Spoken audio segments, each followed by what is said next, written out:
Obunu gini kama chozunu Imana chukwa koti womo Onyele miu Nyelu yumi What am I looking for? See my God, he don't bless me, yo. He give me you. Obunu kife la chasha so. Obunu kife me chasha me. My baby, you know, say you go love for me. Hey, yeah. I do go. I could go. When I call your name, Shakara for me. Oh, Roma, I will be your Romeo. You go be my Julie. Roma, I will be your Romeo. You go be my Julia. Oh, give me your love and I'll go run away. Show me your love and I'll go use you play. Carry me, go me, I go follow you way. Follow you, they go. Maka Munagi, me and you. Okwa Munagi, my baby, and me and you. Me and you. Okwa Munagi, my baby, Obuzi kife la chasha so. Obuni kife la chasha me, my baby, you know, say you go love me. I do go. I could go. When I call your name, Shakara for me. Oh, Roma, I will be your Romeo. You go be my Julie. Yeah. Roma, I will be your Romeo.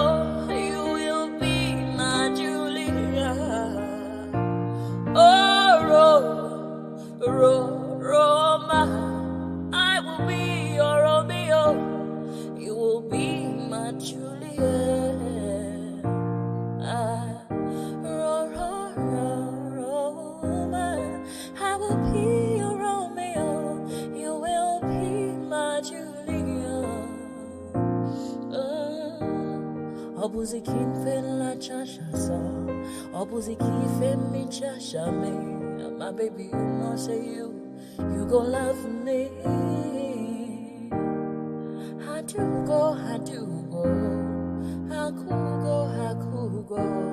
When I call you, Shakara for me. Ẹ̀jẹ̀ mi ni ẹ kí n gbọ́, àkọ́bí ewé ayò, ewé tún lè jẹ, ìtún ló ní ọ̀tún ẹ̀ ṣe, ìfà ló ní kan fà ẹ̀ mọ́ra, àìbínú gbogbo àtàrẹ, gbogbo méjì ọkà bàbà, gbogbo mẹ́ta ọkà wáṣẹ́, orí ló túmọ̀ ẹ̀dùn, gbogbo ọ̀nà ní túmọ̀ ẹsẹ̀. Akọni ìmọ̀ tú ìmọ̀ ọjọ́, ìmọ̀ èmi ni wọn kì í dálẹ̀. Wọ́n bá lọ mẹ́lẹ́mọ́, wọ́n á fi jóye ẹlẹ́mọ́. Akọni wọ́n bá lọ gbé fèrè, wọ́n á fi jóye ẹlòkò. Bọ́wọ́ wọn bá tẹ̀lé, wọ́n á fi jóye aláre.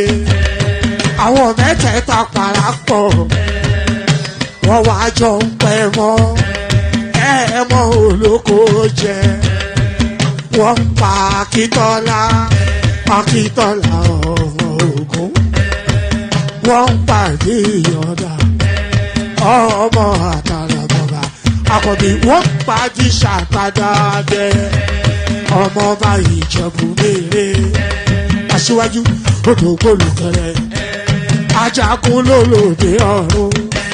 Tó bá ṣe pé tìyẹ,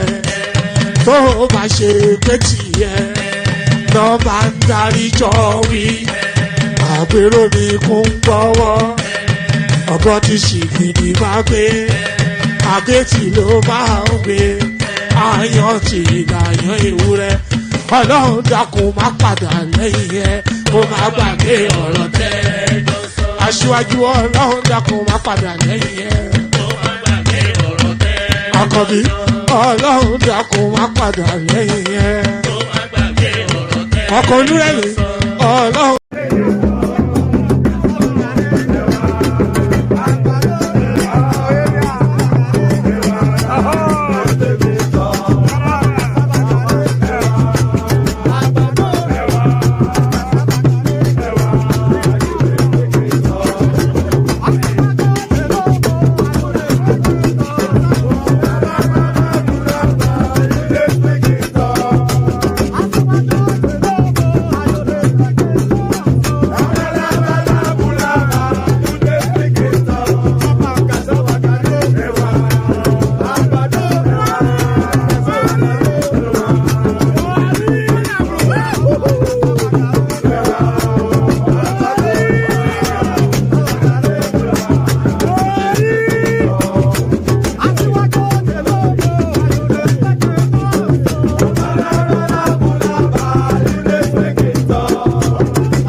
Okay now. Tupese bifi maipe. Asipana wata do weni boge mewu. Okay. Baba yelo bifi. Ande ikilanya. Mama musi na nwa betogo kwa. Aka na nwa mujelumba. Owe budike. Aka nilu ne budilo wane mu. Ata me wanke ya dika kwa ya jomwa.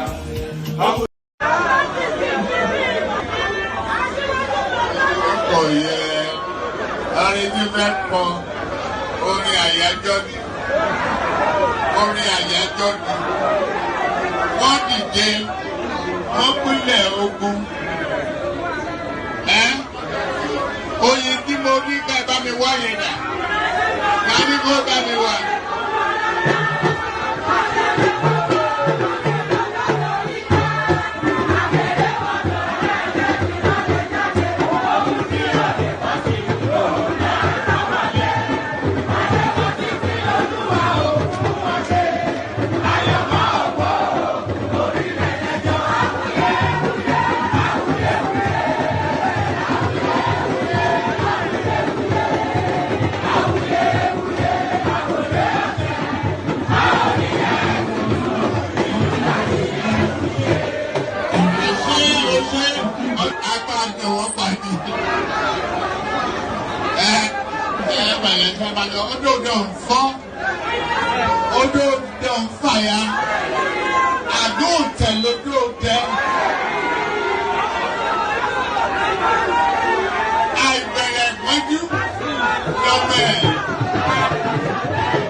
And there it is right there. So there it is right there.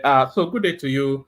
Good to have you and good to be in your company. Always a delight, never a chore. So happy to be here amongst you and all that stuff. And apologies for the stats are getting increasingly later. And I can only really apologize for that. It's for reasons that are beyond my control. I was even going to abandon today's session, but I thought, let me just hold it for keep's sake, just to keep the momentum going. So somewhat, by the way, but there it is. The The usual protocol, click on the like button just as soon as you're coming in. Subscribe if you haven't done that already. Hyperlink that says StreamYard invites you into the studio. And if you want to join our Tope O in the excellent welcome that she's already posted up, that $sign at the bottom of the comment section, that invites you to donate towards the platform. So follow Tope O's example by clicking on that $sign and super chatting generously to the platform. So I'll follow that example. We have the anticipation of a minimum of 5 super chats per session. That's a minimum, that's not a cap. So we don't cap it at 5, but we have the anticipation of a minimum of 5 super chats, and Tope O has excellently set us off on our way. But the one thing that doesn't cost you any money is the subscription and the like. So you can do those free of charge. And the hyperlink that says StreamYard that invites you to come and be part of the conversation, that also comes completely devoid of an assault on your wallet. So if you want to do that as well. So I'll send the link again so it's immediate to hand. Pardon me. I think I'm coming down with, you may hear it in my voice. I think I'm coming with something somewhat of a flu. Which is quite surprising because we're not in the flu season now. We're in the throes of summer, and I think you can hear the heaviness in my voice. But I think I'm feeling the beginning. So runny nose, deep throat, the throat hurts at the back. So all that signs of a flu oncoming. But don't worry, we'll soldier on. I'm from Oyo-Alafin, and I have what they call a jesara. So don't worry, I'm fortified. In the traditional fashion. So all that good and lovely stuff. Oh, hold on. I'm not quite sure why my computer is hold on. Let me play you a bit of music, sort something out. Make sure this thing doesn't shut down on me.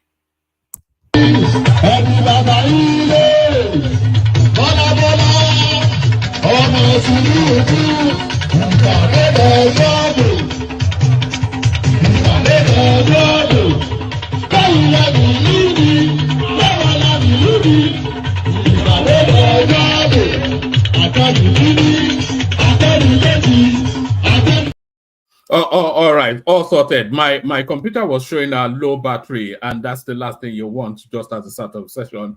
So let's just launch straight into it. Let's launch straight into it. So it's going to be a potpourri.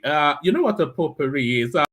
I don't just use all these words just to try and sound clever, but I use the best descriptive that comes within my limited vocabulary. And what we are going to have is a potpourri. It's a mix of all sorts because the news cycle is not as given as it once was. So whatever we find, we discuss. So, but we found this. So let's kick it off with this. We found this, so let's kick it off with this. United States has now publicly acknowledged Nnamdi Kanu's illegal arrest. Nigerian government must end all trials. So this is Nnamdi Kanu's lawyer. You must always take anything that comes out of that space with a pinch of salt, with a grain of salt, because of course there's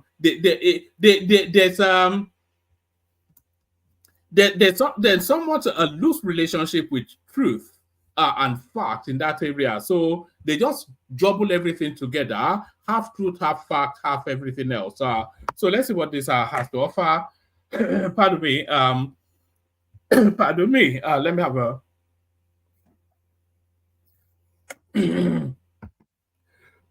Pardon me. Don't be surprised if I abandon this session halfway through because I'm not quite sure my voice will hold. But let's carry on. Right. Pardon me. Pardon me.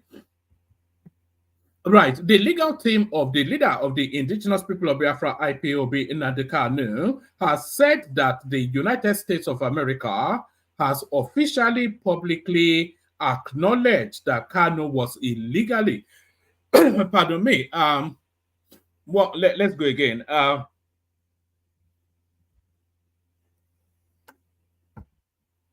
I'm not quite sure if my voice will hold through. If it doesn't hold through, then I might just abandon the session.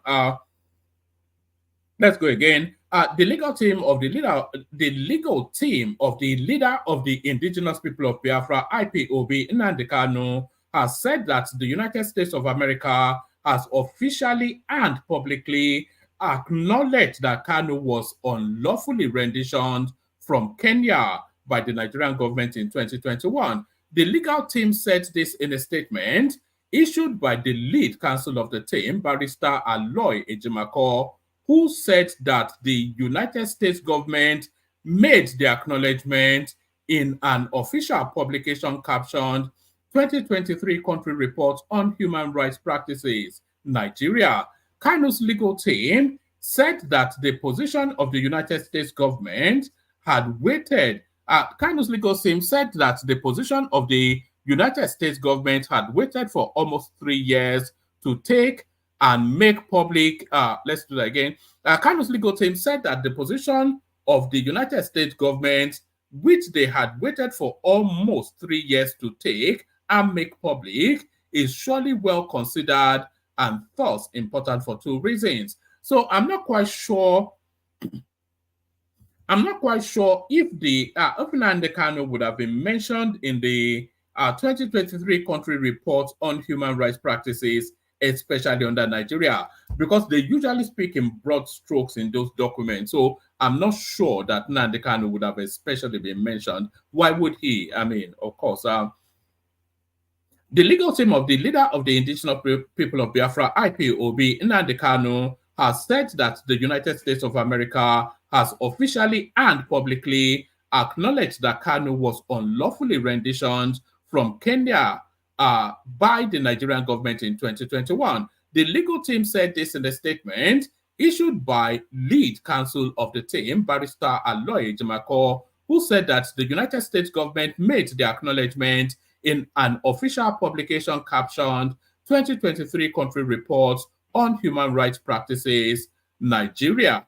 Kanu's legal team said that the position the United States government had waited almost 3 years to take and make public is surely well considered and thus important for 2 reasons. The team said that the reasons include that it affirms the case in chief the team adduced since June 2021 that Kanu was unlawfully renditioned, not lawfully extradited, and it is expected that coming from a respected and influential foreign power like the United States, the public acknowledgement would likely encourage the Nigerian government also to acknowledge that it had gravely violated Kanu's human rights by subjecting him to a horrendous extradition. So they go on and on, but I'm not going to give you the fullness of it. But they are essentially trying to go off the back of whatever it is they are claiming that the United States have reported, which I am not giving you verification. I am only presenting it as they are saying it, because you can't put your credibility behind anything that comes out of a lawyer, Ejimako. So we wait to verify that. But even if this is in the United States Country Report, it doesn't in any way vary anything that is going on within Nnamdi Kanu. The fact is, he was captured by the Nigerian security forces, brought back to the Nigerian state to come and face his ongoing trial, which is ongoing now. So I'm not quite sure if that adds or removes anything, apart from it just being talking points. So now this is this is a follow-on from yesterday's stream. Pro-Yoruba history. Pro-Yoruba history. Traditional Council suspends 5 Benin chiefs. So this is coming off the back, of course. You remember that, as early as yesterday, these are a set of chiefs that went from the Benin Kingdom to wave the white flag of surrender to the Yoruba race, being now summarily punished.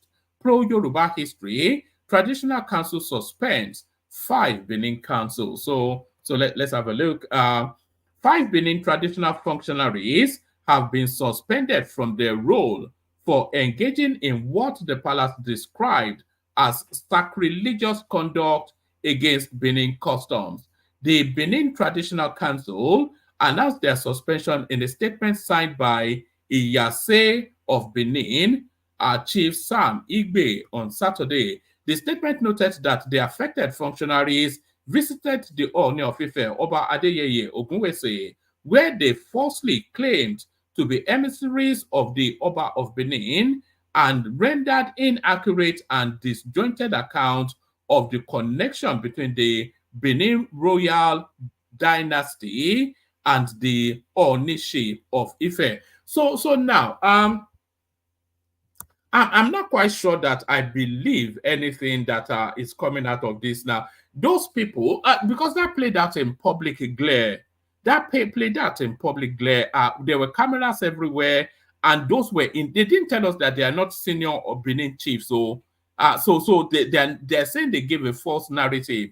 So that played out in public glare. I think it is the backlash against the confession of the Benin chiefdom. It is the backlash against the confession of that space that their Oba is now reacting to. So it's essentially those emissaries were emissaries sent by the Oba to the Oni. There's no way that would not be the case, because they went as a full force team. Those are the first class Oba chiefs of the Benin Kingdom. So they went as a full force team to the, and that's not even the first time they've done that, by the way. They go to Sokoto on the same sort of, they go to Kano, they even go to other African countries representing the voice of their Oba. So they went there as they've always done, as representatives of that stool, sent by that stool to go and engage with another stool. So now, in the course of their engagement now, they cleared up what is already known history, that the Benin Kingdom subordinates to the Ife space. This is already known history. So they've just wanted to cap it off and clear off the controversy there. But because of the backlash that the Benin Kingdom is now getting from its subjects or indigents, they are now suspending this set of chiefs as a safe face. So that's just all that is going on. There is absolutely categorically no way that those chiefs would have done that on their own speed. So they would have had authorization to have done what they did. It cannot be any other way but. So let's go back to it again. Right. Pardon me. Let me have a sip of water.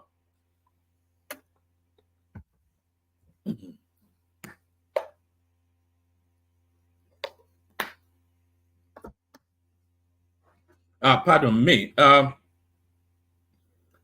Benin traditional functionaries have been suspended from their roles for engaging in what the palace described as sacrilegious conduct against Benin custom. The Benin Traditional Council announced their suspension in a statement signed by the Iyase of Benin, Chief Sam Igbe, on Saturday.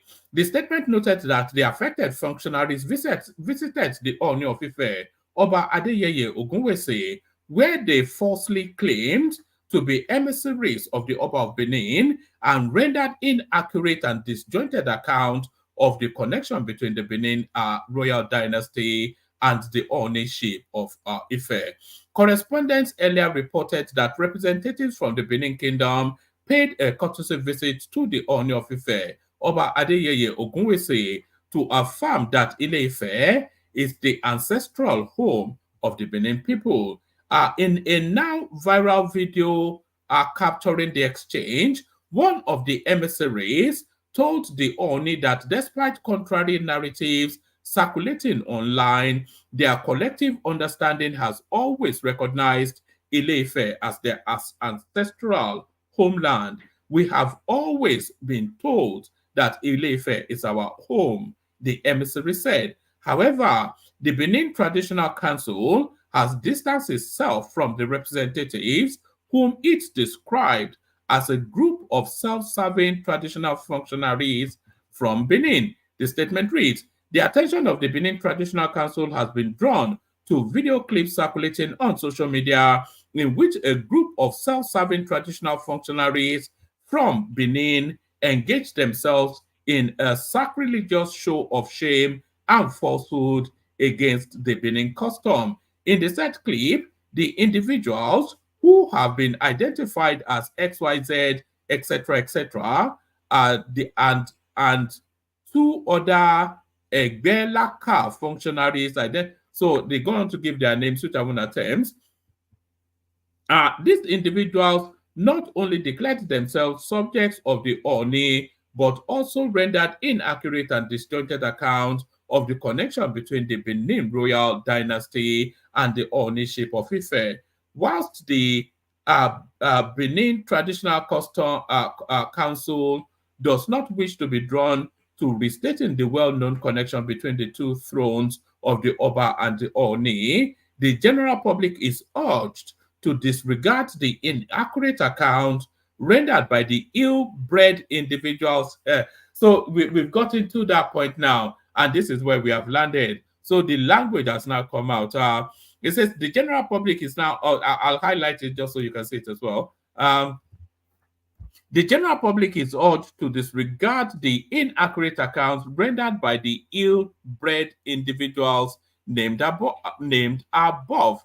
For the avoidance of any doubt whatsoever, the Benin Traditional Council advised the general public to avail themselves of the official account of the connection between the ancient monarchies as contained in the authoritative book titled I Remain, Sir, Your Obedient Servant, authored by His Royal Majesty Oba Ereduowa. So that cannot be the authoritative book, can it?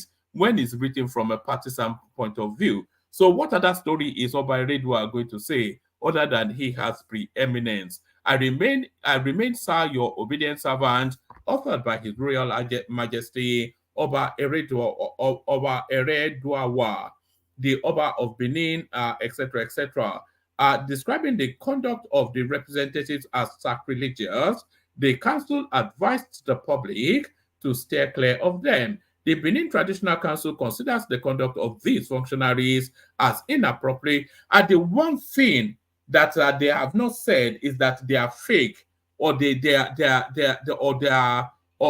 taking on roles that do not belong to them. So they are functionaries of that stool. So they've not denied them that. They've not accused them of impersonation. They are accusing them now. They are reversing now off the back of our public backlash.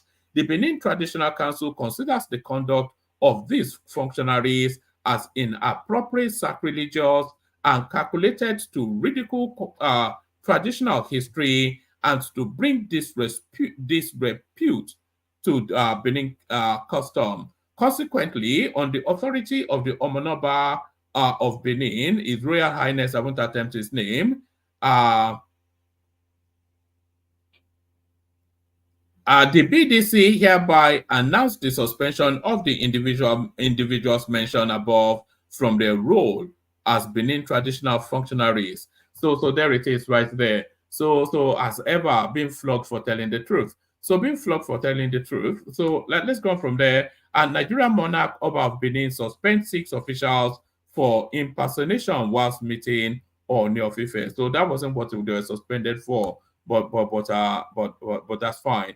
US has now publicly acknowledged Nnamdi Kanu's illegal arrest, so we've already gone through that. So what's this one? So this is another yet about Benin. Let's go on to this one. What does this one offer?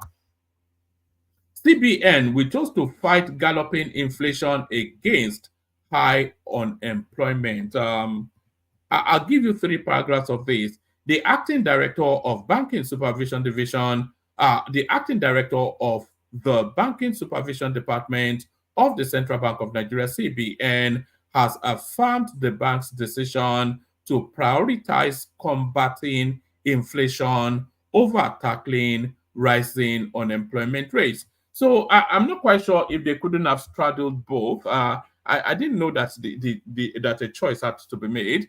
He said this on the 2nd episode of the CBN Talk podcast, which was uploaded to the bank's YouTube page on Friday. During his talk, Adedeji emphasized that the central bank's primary role is to curb inflation, acknowledging the potential for impact on other areas. He said, the ultimate objective is for us to combat inflation. That is exactly what the central bank is doing today. whatever it takes to fight inflation, we're going to do that. It may have some impact on some areas. We can't fight two things at the same time. Adedeji further explained the difficulties of simultaneously addressing both inflation and unemployment. He underscored the importance of prioritizing inflation control, suggesting that managing inflation effectively leads to more stable conditions for discussing economic growth. So they've abandoned you to your fate, is what he said. Is saying essentially. So that's more about Benin. So let's leave that. Let's go to this one.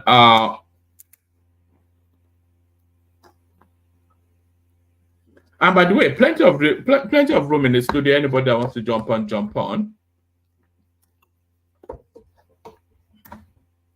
Right. Why we turned over fees of Yahaya Bello's children, American International School. So a lot of you should already be aware that the school have already refunded the monies that Yahaya Bello was trying to launder through them. So let's speed through this one.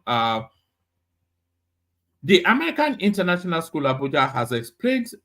The American International School Abuja has explained why it turned over the advanced tuition allegedly paid by former Kogi Governor Yahaya Bello for 5 of his children to the Economic and Financial Crimes Commission (EFCC).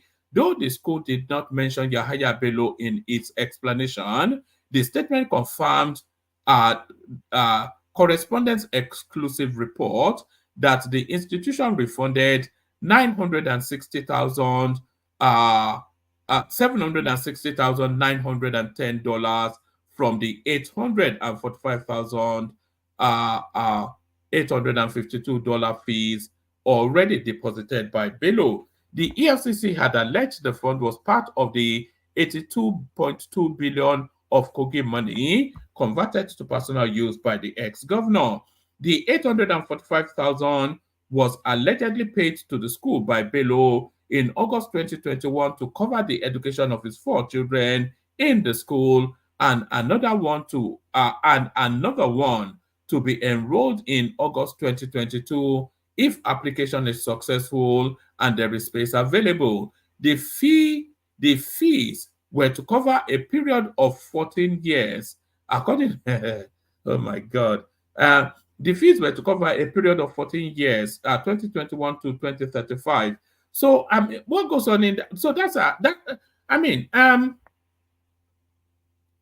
didn't understand. How can the fees cover? What goes on in that school? What sort of school do you spend 14 years in? Because is it not each educational block is a 5-year cycle, isn't it? So your primary school ran about 5 years, your secondary school ran about 5 years, and then your university ran about 4 years. So I don't understand this, but it's just it reads messy the more you look into it. The fees were to cover a period of 14 years, 2021 to 2035, according to documents filed in court by EFCC. The 4 children were identified as, so they go on to give us the list of names.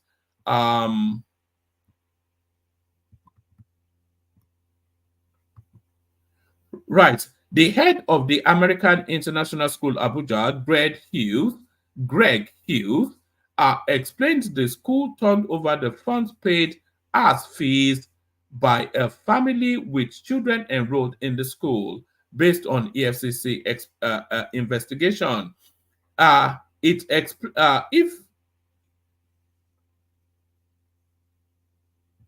Right. I don't know what the rest of it means, but I think we leave it there. According to the institution, as a school, we did accept an advance payment for fees and duly documented these fees in our records. Upon learning that the fees we accepted in good faith were, in fact, part of an ongoing investigation by EFCC, at no point has the school been accused of any wrongdoing in relation to this case, and we are cooperating fully with the EFCC to address matters currently before the court.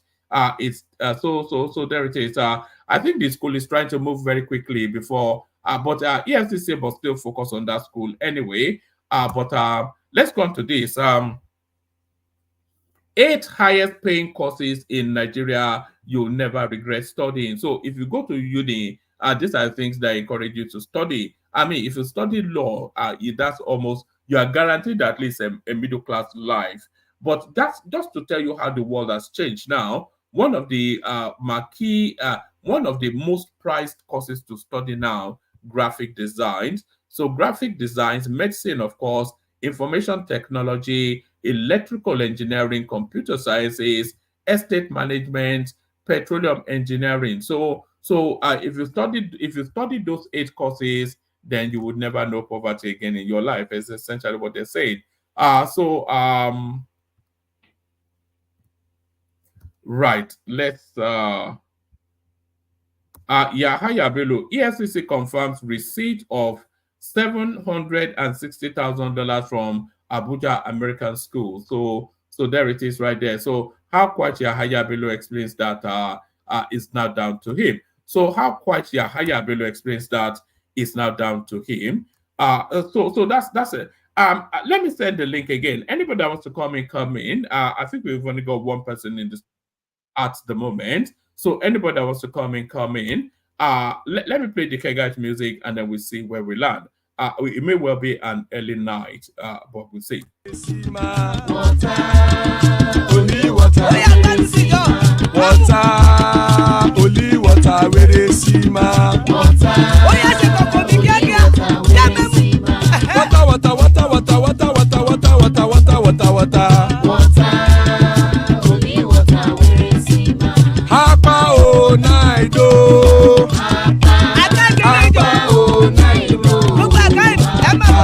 Hapa you don't come oh.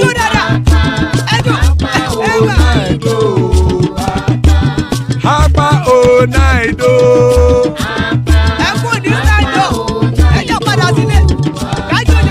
Oro kẹ̀kẹ́ ẹlẹ́mù yé o. Ilé sọ́dí àkẹ́kẹ́ rẹ̀ ẹlẹ́mù rẹ̀ o. Hobby master kẹ̀kẹ́ rẹ̀ ẹlẹ́mù rẹ̀ o.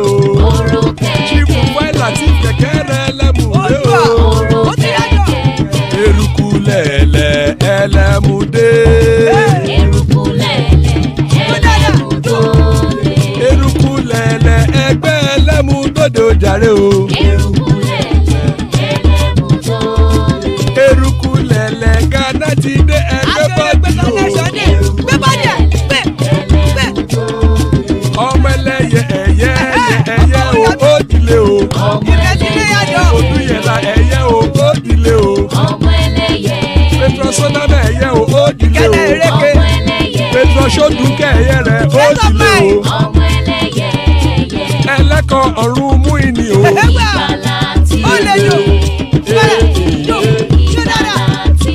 Àkùkọ ọ̀run mẹ́kọ̀.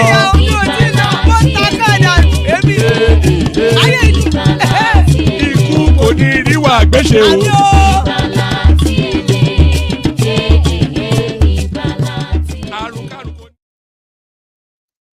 And there it is right there. Ikuko Niru Agbecheme, death have nothing to do with us. You already know what that prayer means. So amen to that on behalf of myself and you, my friends. So joining us, we've got Nioma. So good to have Niyi always. Ajale Koko, of course, there's Ajale Koko there as well. So we have somewhat of a session. But it's always even it's a different vibe when it's just a short little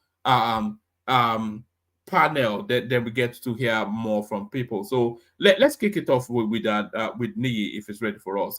Nioma. Hello. Yeah. Good to have you. Oh, good evening or good morning. Good morning. Good morning to you. So good to have you. I mean, before we get into the talking points, what are you looking at in the news cycle today? Oh well, I think the prime one is just about Yahaya Bello, and then it's nothing much. It's still the same. I think he's using a lot of media, and even maybe higher. Anyway, he has the money to hire some lawyers, both fake and genuine lawyers, to start talking about him, talking against EFCC and even the government, to say that everything they have done is unlawful. But he has forgotten that if you say you have not done anything, then why don't you show up? You've been guaranteed that you'll be protected. So why don't you just show up and give the side of your own story? So, but he refused. You know, it's just like there is an adage in Yoruba, only on my level, therefore,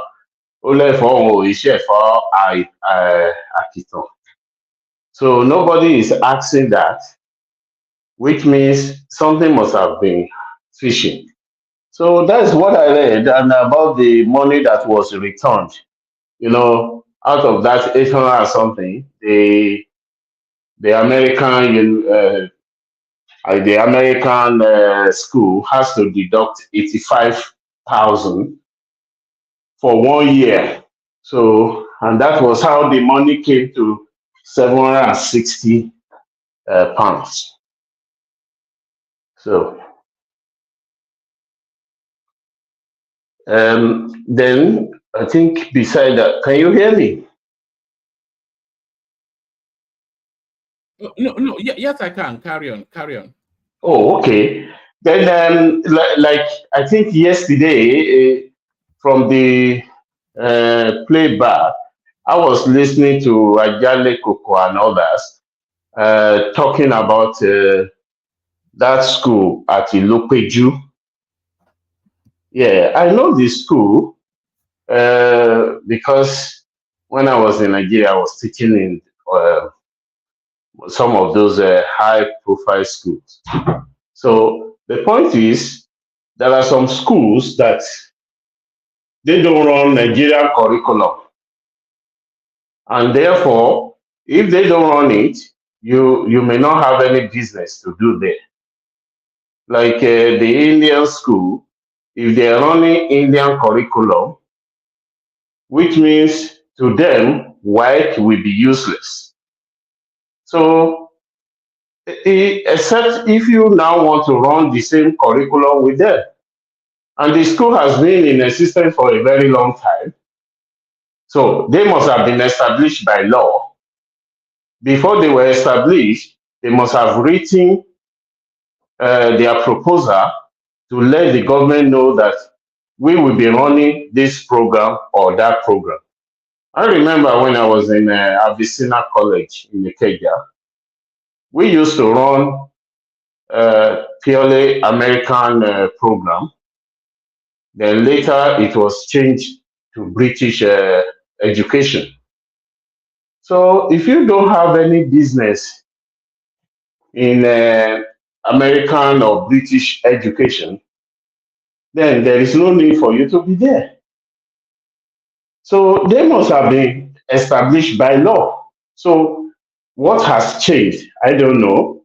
Maybe simply because some people were not aware before, and through internet or this online now, everybody is aware that, oh, so a school is existing somewhere. But there are so many schools that are not running Nigerian programs at all.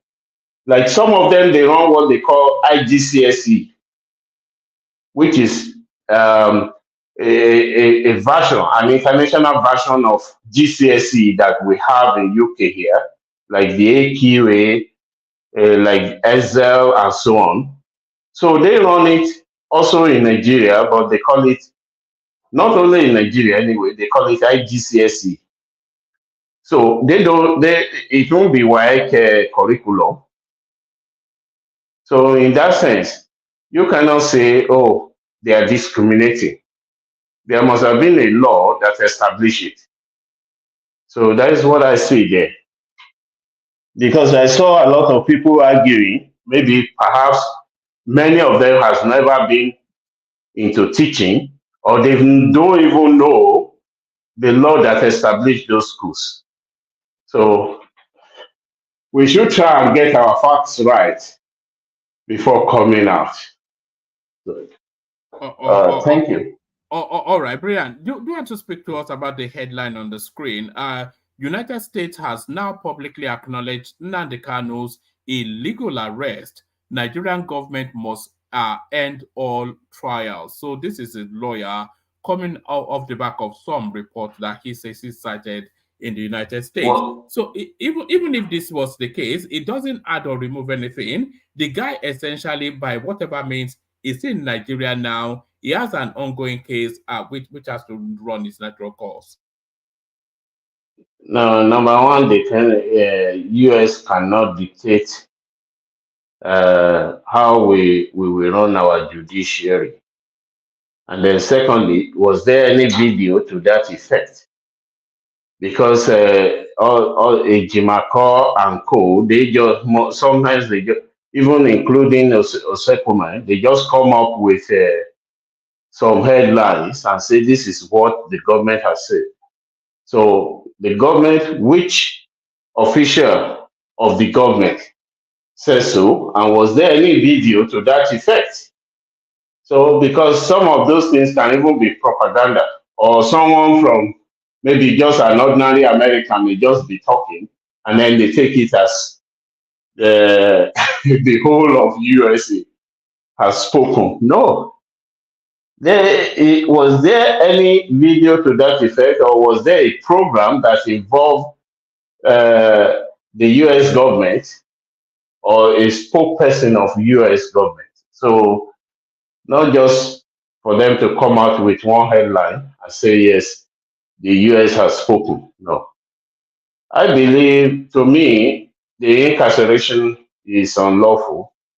At least it should undergo trial, and it should commence as soon as possible. So the only thing is, well, the wheel of justice is always very, very slow in Nigeria. So, but that they have to dictate what to do, I don't think that is right. Because nobody dictates to US in the first place. Nobody. Okay. All right, brilliant. Do you have any thoughts on the headline on the screen? Nigerian monarch Oba of Benin suspends 6 officials. Yes. Yes. Yeah. I listened to that yesterday. You know, everybody wants to tell the story from their own perspective.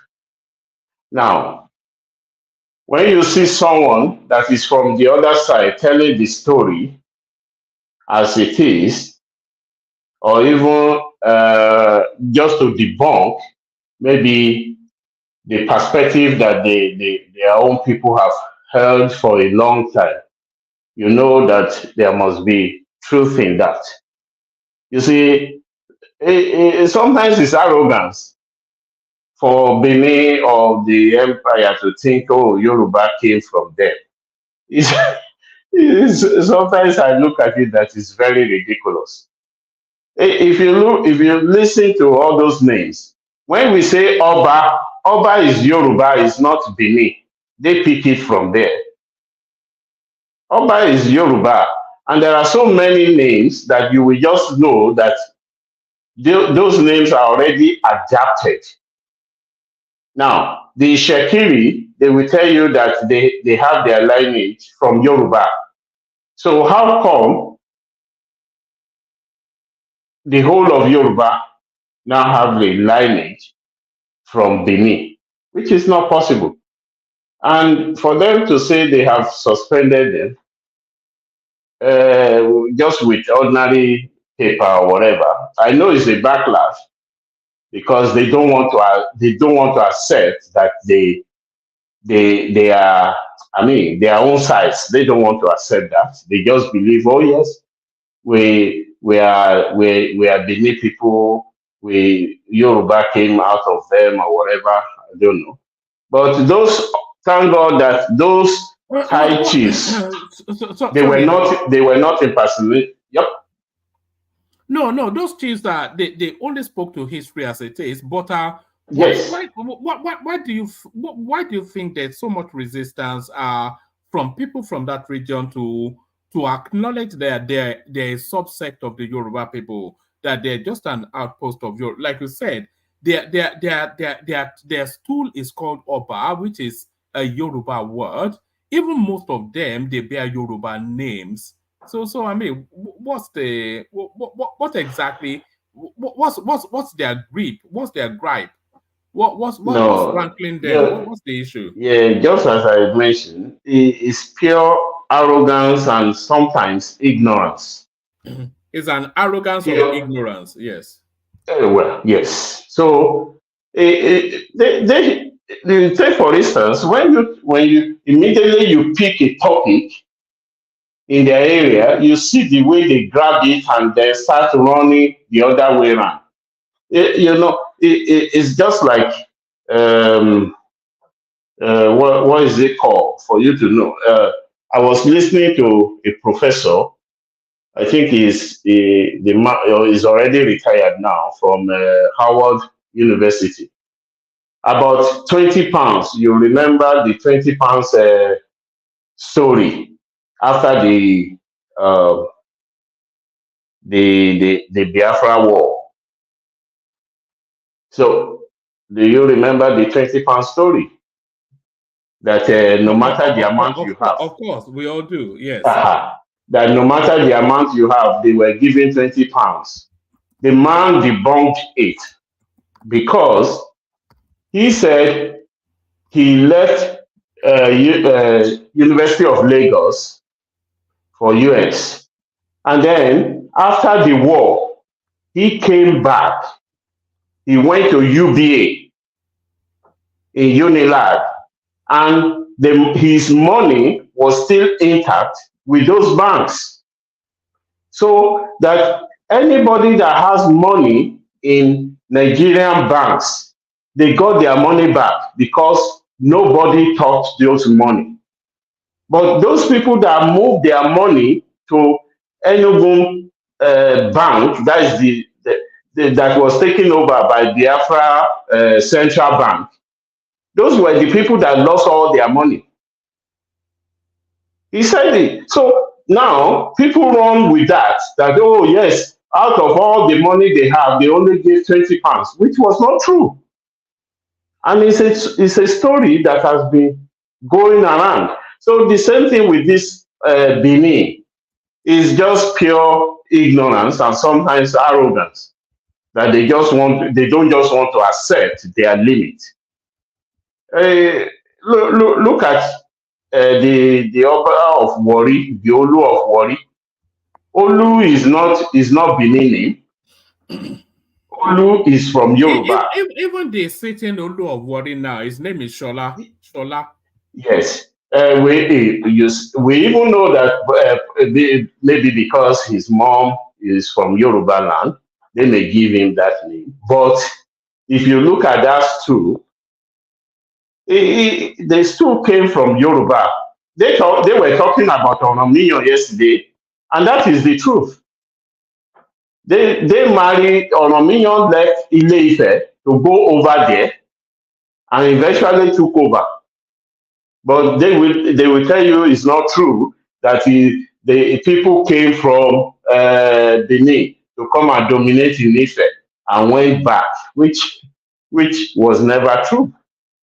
It was never true. So, well, they can do whatever they want to do, but the story or the history cannot be bent. The history cannot be bent. It's there, and the saving grace is all the 6 high chiefs were all from Benin. None of them was from Yoruba or impersonated. No, because that is another thing they could have started running with. That, oh, they must have been Yoruba people that dress up. But if you listen to the history and how step by step they were breaking it down yesterday, you know that these people knows what they were talking about.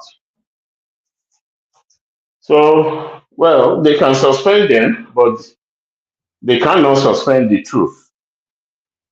So that is what I know. Because they want to claim supremacy, but that is just like why when would they even?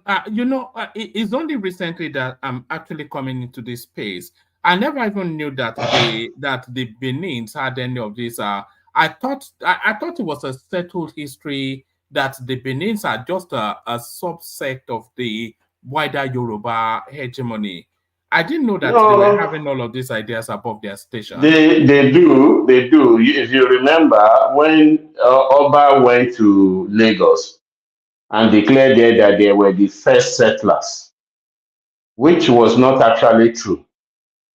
Because if you look at Lagos, which has been in existence for a very long time, we have the Aworis, and we have other people like the Jebus. We have people from Kwara State that came to settle in different places because it's more or less like a market town.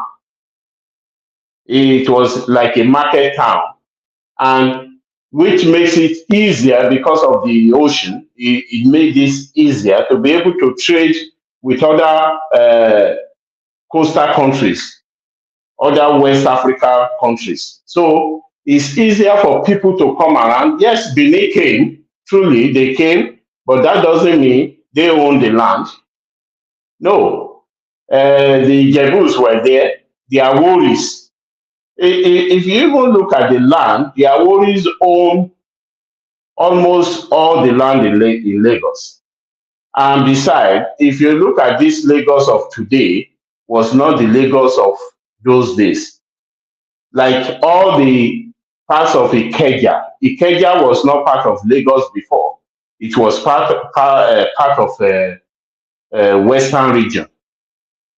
So it was when they started creating state that they were just cutting as they want.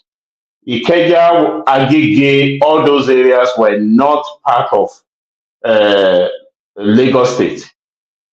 So, but for someone to come from Benin and say, "Oh yes, we own Lagos," then you see people from Southeast they come, "Oh yes, we own Lagos. We made Lagos." You see, anything anything that is good will always attract all manner of flies, and that is what is happening.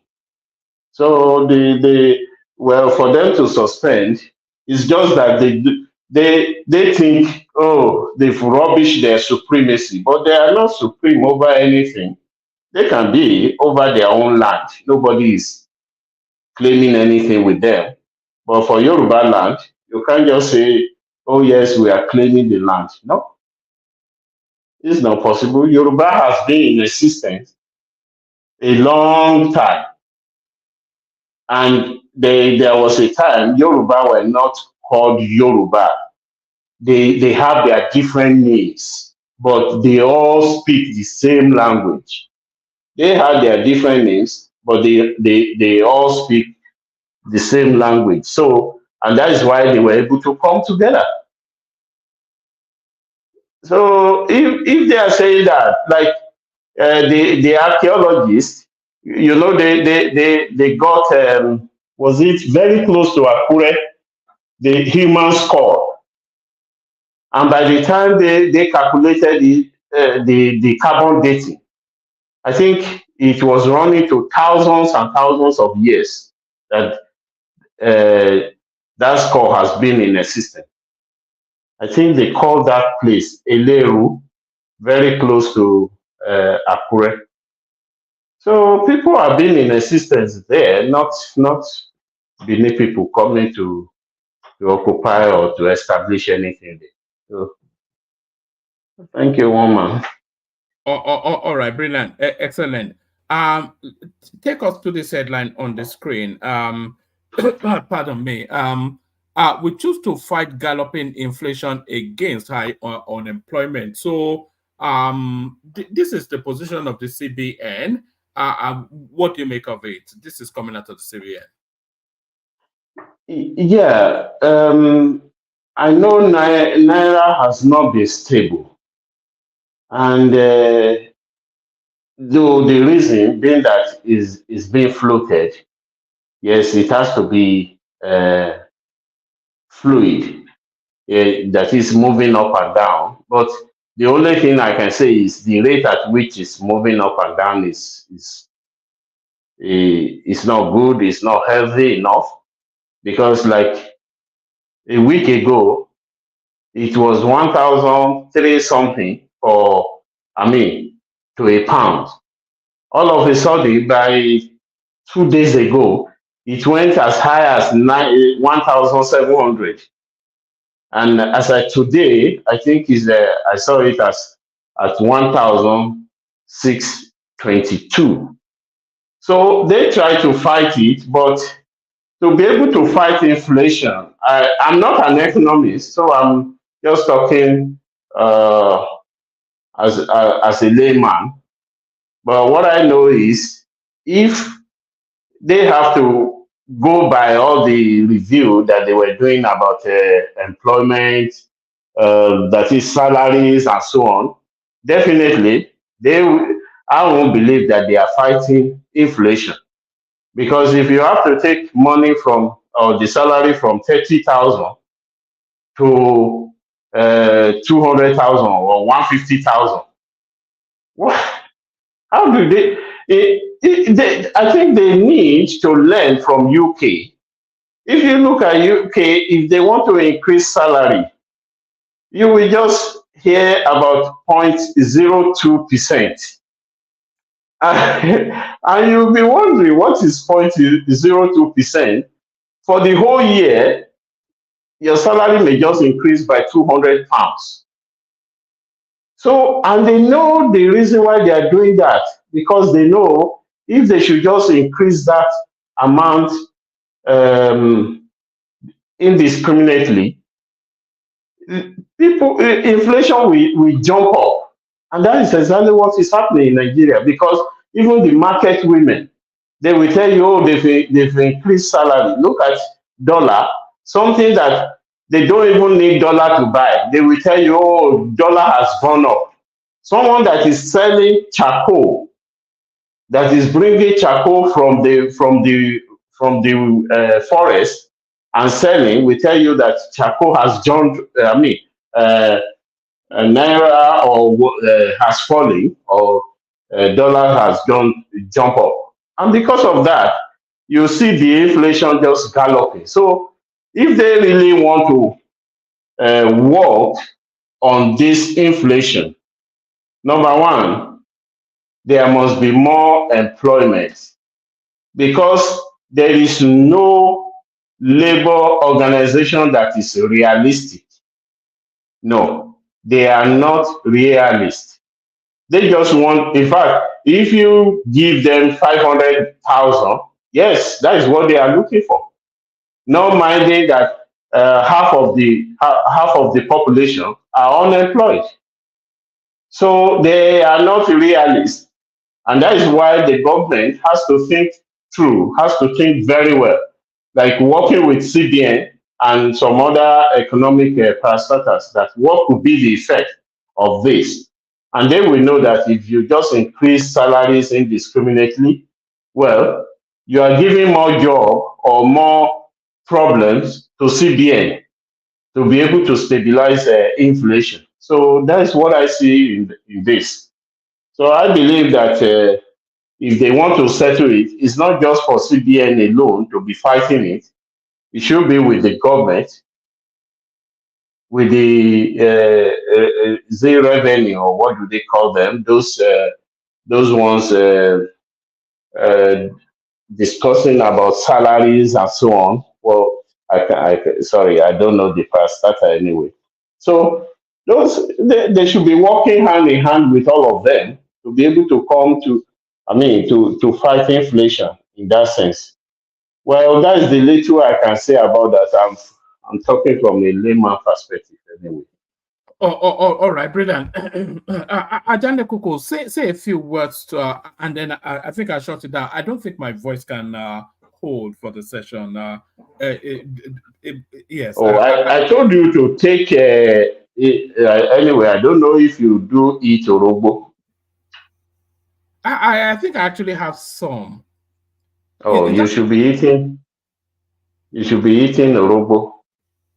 it clears the I throat? tell You say? you, it is a very powerful antioxidant because it has some essential oil in it. I, It clears your, yeah. I think I have some. I may have bought it when you last mentioned it, but it'll be somewhere there. Maybe it would have dried up. I don't know actually because I bought it, but I never really. All right. You Oh, know what I don't like about that thing. You can't get rid of it from your mouth. That's the thing. It's always stuck here, there, and everywhere.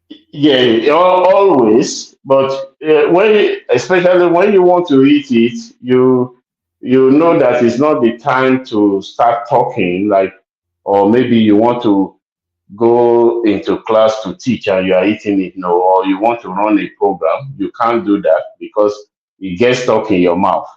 But it's very good, very very good. So if you can develop the habit of eating it, I think cold will disappear.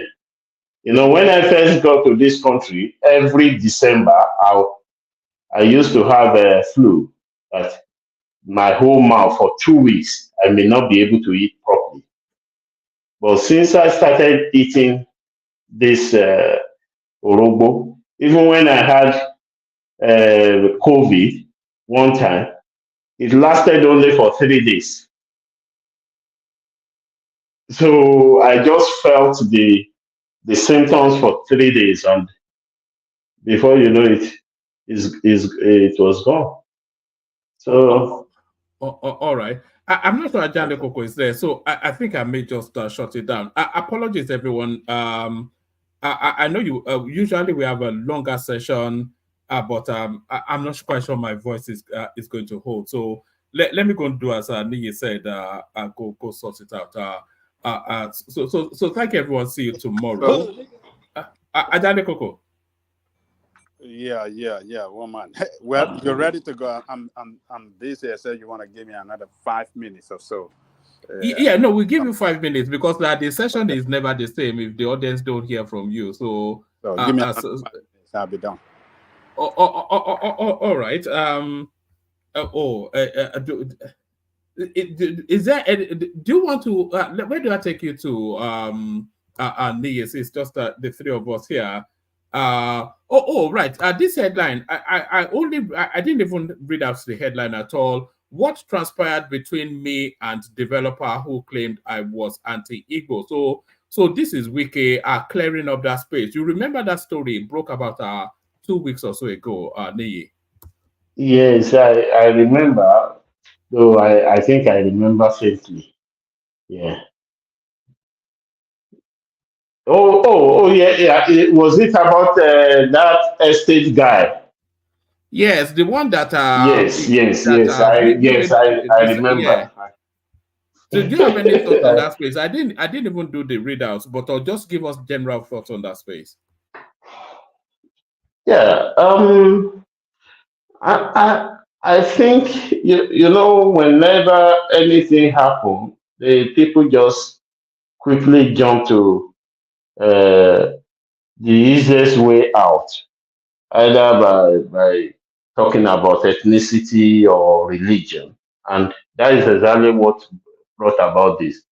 You know, there are so many shenanigans going on, especially with land developers. Many of them don't even have their proper certification or documents to be able to back any claim. But immediately the hand of law is on them, they quickly turn sideways into ethnicity, and they know people will just grab and run with it. You see, you call a man, and not only him, other developers, and you say, all right, we need a proper documentation. We need to get things straight here. Stop whatever you are doing, and let's get things straight first. And then they quickly rush there and started building. So what are you doing? You are trying to go against the law. And because they know what they are doing, so that when they are making claims, people can see, oh, look at building. Look at when they were destroying buildings in Lagos. You see some buildings directly on top of a canal. Heavy building, maybe billions of money was spent on that. And people were just ethnicizing everything. It shouldn't be. Yeah, I read about that man that said they are destroying is because the land, they say land belongs to, why should they give this so much land to Igbo? I'm sure, or I doubt if Wike has actually said exactly that. But you know, they have a way of twisting things, and because they know Wike can just talk anything, and then what do? They just manipulate it and say, yes, this is what he said. So I don't know how he refuted it anyway, but I remember we discussed about it, I think some weeks ago. So, you know, if anything comes up, it's not always good to just quickly jump into ethnicity. It doesn't give a, though it may just have a temporary moment of relief, but it doesn't last long. They say afifila peri ọjọ́ kan ni iyì ẹ̀ mọ́. So, and that's just it, ọjọ́ kan ni. So that's what I want to say about that anyway. All right, Nate. All right, Nate, thank you. I think I am going to shut it down. Ajanda Koko is busy, and my voice. I want to try and. Let's go. One man. Yeah, just give us a. Ajanda Koko, just give us a flavor of something. I want to try and preserve my voice, so I'm able to stream later tomorrow. But just let the audience hear your voice, and then I'll shut it down. Well, since your voice is not healthy now, so let us just thank our audience today for at least coming to listen to us. But unfortunately, with one man voice that is not healthy right now, so let us come back tomorrow so that we can have an enjoyable session. You know, we are all here for you guys. And by the grace of God, we shall meet again tomorrow. So thank you all, and you have a nice weekend. So, Mr. Nuyoma, thank you all. Thank you for holding the session, for letting us have a little session today. If not for you, maybe we wouldn't have no session. So thank you. So we see you guys tomorrow. Thank you, one man. Go and take care of your voice and have a good rest. All right, brilliant. Thank you, everyone. See you tomorrow. Thank you.